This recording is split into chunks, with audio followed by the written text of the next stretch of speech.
Assalamualaikum warahmatullahi wabarakatuh. Saya Aji, selamat datang di Bakunya Dunia. Keberadaan ulama di atas permukaan bumi ini laksana bintang di atas langit yang dapat memberi petunjuk bagi orang-orang yang membutuhkan. Dan pada pertemuan kali ini saya akan membahas kisah habaib. Namun sebelum lanjut, jangan lupa like, komen, dan subscribe. Dan langsung saja, berikut adalah kisahnya. Ya Nabi salam alaika, Ya Rasul salam alaika. Berikut ini di antara kecil wasiat dan nasihat Habib Abu Bakar bin Muhammad As-Segaf. Ketahuilah bahwa Allah Subhanahu wa Ta'ala akan memberikan kepada hambanya segala apa yang dipanjatkan sesuai dengan niatnya. Menurut saya, Allah Subhanahu wa Ta'ala akan mendatangkan segala nikmatnya di muka dunia dengan cara terlebih dahulu Dia titipkan di dalam hati hambanya yang berhati bersih. Untuk itu kemudian dibagi-bagikan kepada hambanya yang lain. Amal seorang hamba tidak akan naik dan diterima Allah Subhanahu wa Ta'ala kecuali dari hati yang bersih. Ketahuilah wahai saudaraku, seorang hamba belum dikatakan sebagai hamba Allah Subhanahu wa Ta'ala yang sejati jika belum membersihkan hatinya.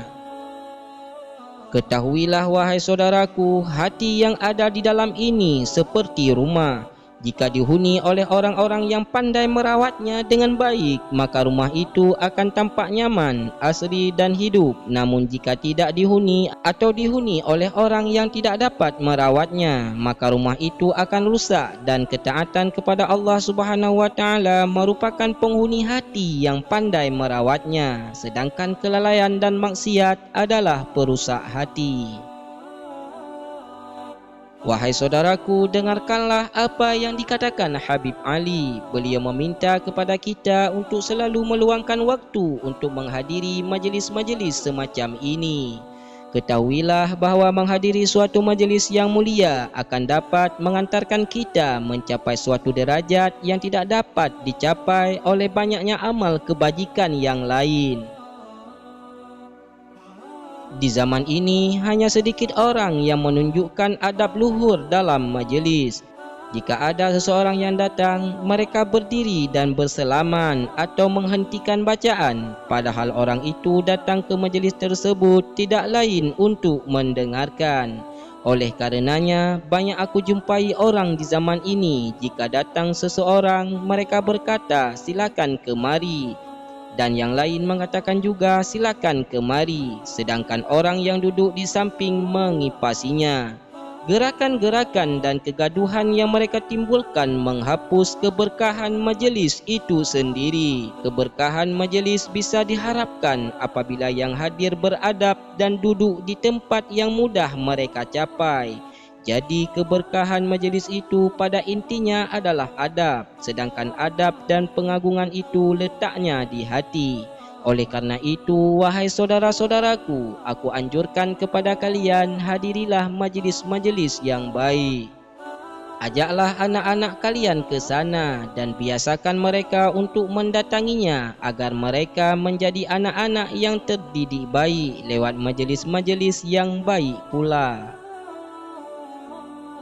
Saat-saat ini aku jarang melihat santri-santri atau siswa-siswa madrasah yang menghargai ilmu. Banyak aku lihat mereka membawa mushaf atau kitab-kitab ilmu yang lain dengan cara tidak menghormatinya, menenteng atau membawa di belakang punggungnya. Lebih dari itu, mereka mendatangi tempat-tempat pendidikan yang tidak mengajarkan kepada anak-anak kita untuk mencintai ilmu, tetapi mencintai nilai semata-mata. Mereka diajarkan pemikiran para filosof dan budaya pemikiran-pemikiran orang Yahudi dan Nasrani. Apa yang akan terjadi pada generasi remaja masa kini? Ini tentu adalah tanggungjawab bersama. Al-Habib Ali bin Muhammad Al-Habsyi pernah merasakan kekecewaan yang sama seperti yang aku rasakan.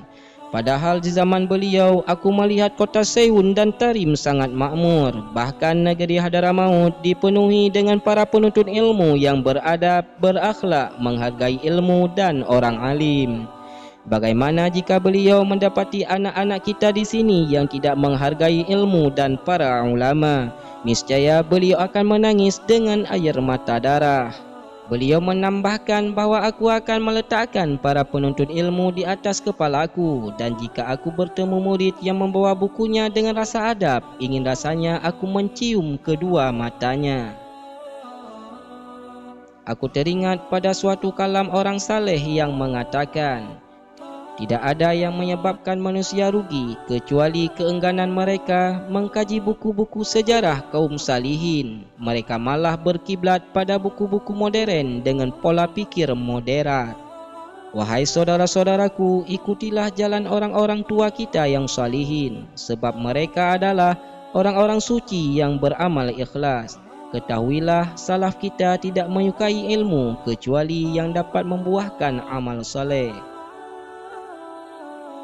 Aku teringat pada suatu untaian mutiara nasihat Al-Habib Ahmad bin Hasan Al-Attas yang mengatakan, ilmu adalah alat, meskipun ilmu itu baik, tetapi hanya alat bukan tujuan. Oleh karenanya, ilmu harus diiringi dengan adab, akhlak dan niat-niat yang saleh. Ilmu demikianlah yang dapat mengantarkan seseorang kepada makam-makam yang tinggi. Itu dia kisah kita kali ini. Nasihat dari para ulama barangkali bisa membuat kamu lebih semangat dalam menjalani kehidupan, lebih tabah menghadapi setiap ujian. Jangan pernah merasa bahwa hanya kamu satu-satunya yang diberi ujian. Setiap orang memiliki ujiannya sendiri dalam kehidupan. Menjadi menang atau tidak atas ujian tersebut tergantung usaha kamu dalam menyikapinya. Saya Aji, pakunya dunia, undur diri. Wabillahi taufiq wal hidayah. Wassalamualaikum warahmatullahi wabarakatuh.